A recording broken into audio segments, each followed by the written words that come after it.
ጤና ይስጥልን። ይህ የአዲስ አድማስ የመረጃ ሰዓት ነው። አብራችሁን ቆዩ። የቀድሞ የግብፅ ወታደራዊ አዛዥ እስራኤልን አስጠነቀቁ። የቀድሞ የግብፅ ወታደራዊ አዛዥ ኮሎኔል ሐተም ሳባህ የእስራኤል አውሮፕላኖች በግብፅ ላይ ጥቃት ቢሰነዝሩ መመለሻ ቦታ እንደማያገኙ በቴሌቪዥን ባደረጉት ቃለ መጠይቅ ግልጽ ማስጠንቀቂያ ሰጥተዋል።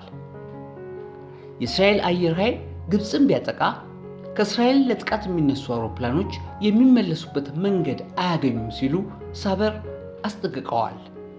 አዛዡ ይህን የተናገሩት በቅርቡ እስራኤል በኳታር ዋና ከተማ ዶሃ ከፍተኛ የሐማስ መሪዎች ላይ ያነጣጠረ የአየር ድብደባ መፈጸሟን ተከትሎ ነው። በአንድ ወቅት በግብፅ ጦር ውስጥ ካሉት ልዩ የጸረ ሽብር ክፍሎች አንዱን የመሩት ሳበር ምንም ተጨማሪ ማብራሪያ ባይሰጡም መልእክታቸው ከወትሮ በተለየ መልኩ ቀጥተኛ እንደነበር ዴይሊ ኒውስ ኢጅፕት ዘግቧል። ተንታኞች የአዛዡ ማስጠንቀቂያ የእስራኤል ወታደራዊ እንቅስቃሴ ከተለመደው አድማስ እየተስፋፋ መምጣቱ ካይሮ ላይ የፈጠረውን ሰፊ ስጋት እንደሚያንጸባርቅ ጠቁመዋል። የግብፅ መንግስትና ወታደራዊ ኃይሎች ለሳበር የቴሌቪዥን ማስጠንቀቂያ አዘል አስተያየቶች እስካሁን ምላሽ አልሰጡም ተብሏል። በሌላ ዜና ደግሞ የአረብ ሊግ ዋና ጸሐፊ ለእስራኤል ጥቃት ቆራጥ እርምጃ መውሰድ እንደሚያስፈልግ አሳስበዋል።